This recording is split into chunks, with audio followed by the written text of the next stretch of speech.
Okay, joined by Florida Atlantic head coach John McCormack. Coach, if we just get your thoughts on the game, please, then we'll open up to questions. Tulane was really good today. And before we start, I just want to talk about Billy Price. I met him a number of years ago. His high school works out at our place when he was diagnosed with cancer. And what he's been through, and to see him pitch like that today, and me and his parents had a chance to speak when they were in Boca. And I had a chance to speak to Billy a couple times here and one time in Boca. And he's been through a lot. I'm disappointed for my ball club, and I'm really happy for him as a person, for him to be able to get through everything he got through and be able to continue on his dream. And I'm happy for him, disappointed for us, but um, he's a resilient guy and he deserves it. But the game, we just ran into a buzzsaw. I mean, we're limited on pitching. We had to play the extra game.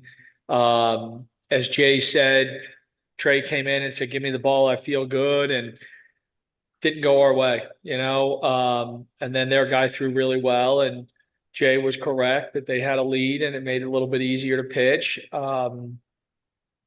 We've got to do more with, but we had a few opportunities early. We got to do more with them. But all in all, tough day. Thanks, Coach. We'll take questions. You please use the raise hand feature. We'd start with Gary, please. Yeah. What are you seeing in this Tulane team right now? Since sweeping East Carolina a couple of weeks ago, their whole lineup seems to be hitting at the same time. Their offensive approach and their ability to take pitches and drive the baseball in any count is they've been impressive. It's been impressive. When they came to Boca, I thought they were pretty good. And we let that Sunday game get away from us with an error in the ninth. But this last couple of days has been impressive. Driving the baseball, hitting the ball the other way, taking their walks. It's been impressive. Very impressive. We'll go to Richard, please. Hey, Coach. Hey. Despite all the ups and downs throughout the season, this team still made it to the semis in their debut in the American Conference Tournament. Do you see that as like a silver lining to how the year went down? If you want to write it that way, that's fine. I don't see it. I did not think it was a good year for us. There was some certain highs, as you said, too much up and down, not enough consistency. And, I take full responsibility for that. We've got to spend the off season and do a better job this fall of coaching our guys and getting them ready for a longer season. You're around it a lot. We've seen some really high highs and we've seen some low lows. The American is a very good baseball conference, but we need to get better. Obviously, today saw struggles in hitting and pitching. What were some things that you were seeing out there that made you see that this team just was having a hard time dealing with Tulane on Tuesday? Well, you got to throw strikes. Their guy said it perfect that, Trey's off-speed stuff was not what it was like before, and they were able to sit on the fastball. So you got to be able to throw strikes with more than one pitch to keep a good offensive team off balance. And then offensively, we were reticent to make changes. For a guy throwing like that, he wants us to pull him. He wants us to be really aggressive and get big instead of just taking what he gives us. And we just kept doing what he wanted us to do. And that's the mark of a good pitcher. And he had a great day. We've got to be able to recognize that earlier, which we did. But the recognition is only part of it. We've got to be able to implement it in the game. And we weren't able to do that.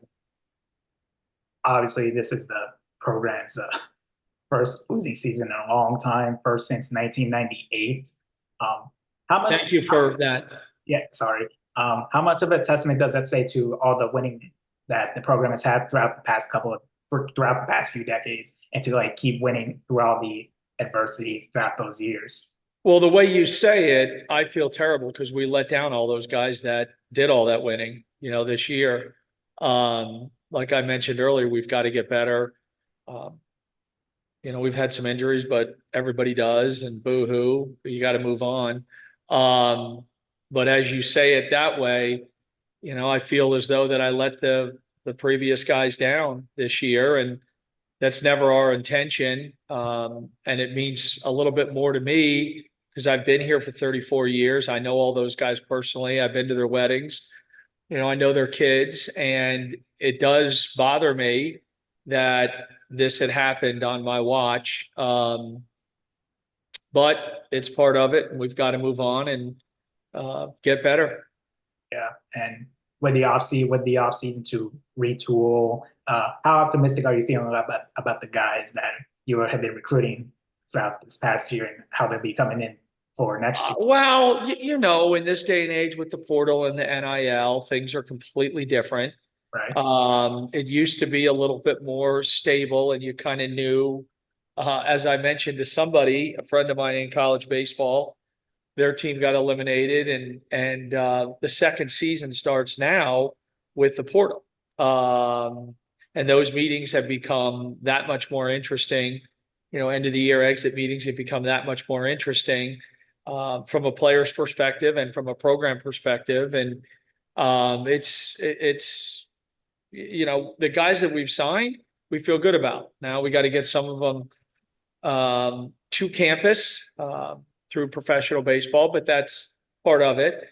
And then we certainly have to deal with our team and see what some of those guys want to do. We have some guys that might have an opportunity to play professional baseball. And then, it's a never ending thing. The roster is for everybody is in flux all summer, and especially with Major League Baseball moving the draft back till mid-July, it does create additional issues. I know not as many college guys, or not as many guys, period, are getting drafted because it's only 20 rounds. But being that far back, it does create issues. When the draft was, June 6th, 8th, 9th, 10th, you could go through the draft and then you go, okay, these guys are here. This is what we need to replace. Let's work on it now. With the way it's done now, you're working on it, and then you get a hiccup, which would be 45 days from now. And then you've got to kind of start over. And the ramifications for that for everybody are untold, because sometimes you sign over and then you have decisions and, conversations with people. So it's not an easy system now.